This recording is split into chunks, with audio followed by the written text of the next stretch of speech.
Okay, so welcome to the new week. I hope everyone enjoyed their spring break. Here's a warm up. Go ahead and pause it. When you're ready to go over it, go to the next slide. Number one says 2x y to the second power when x equals 2 and y equals 3. The key to this is going to be in this entire lesson today is being able to read this in math. This says 2 times x times y to the second power. Once you have that, you can work it out using order of operations. So the first thing that would come in this problem is the exponent. So it would be 2 times 2 times 9. 2 times 2 is 4. 4 times 9 is 36. Sorry, the computer's acting a little funny. Number two, which correctly shows 3 more than twice a number? Well, there's some key information here. 3 more, I know, is an addition problem. So that automatically is going to eliminate answer choice B. And that is a multiplication of products. So answer choice D is also eliminated. So we're looking for 3 more than twice a number. 3 more means we need to add 3 or increase by 3, which is right here. Number three, which of the following is equivalent to 9x plus 12b? We are going to be working with distributing and combining today. In order to answer this, we actually have to work out all of our choices here. 9 times 9x is 9x. So we're all good so far because that's what we're looking for. But when we do 9 times 3b, that's 27b. So answer choice A cannot be right. Answer choice B, as we start to distribute, 3 times 6x. Well, 3 times 6x is 18x. We're looking for 9x, so B cannot be correct. When we start distributing answer choice C, 3 times 4b is 12b. 3 times 3x is 9x.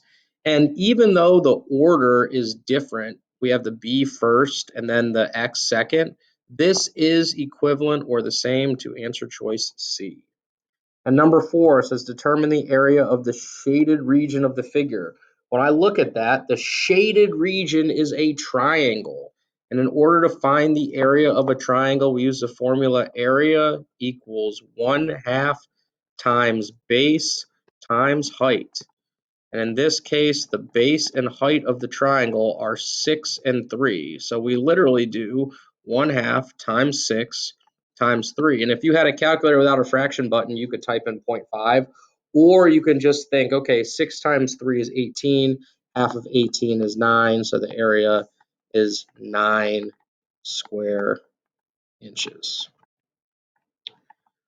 Okay, today's lesson, we are going to be working with combining like terms. So quickly, some vocabulary.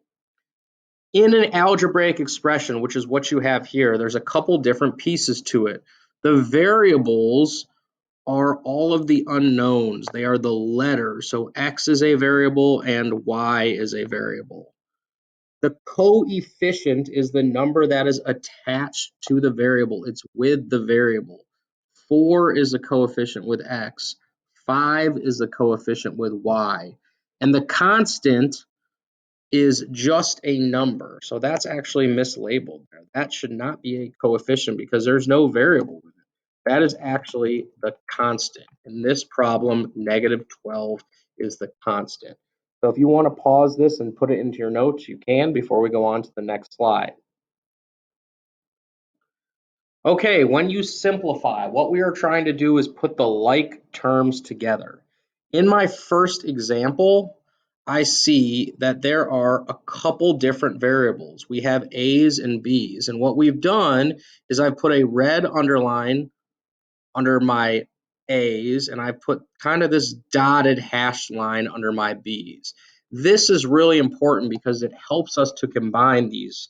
So we know that we have 4A, and what are we doing with that 4A? Well, we're adding 3A to it. And the reason I know we're adding is because that's the sign that's in front of that term. So it's 4A plus 3A, which gives us 7A.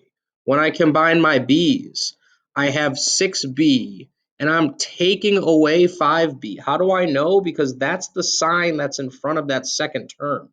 So 6B minus 5B is 1B. So when I put these like terms together, I have 7A plus 1b.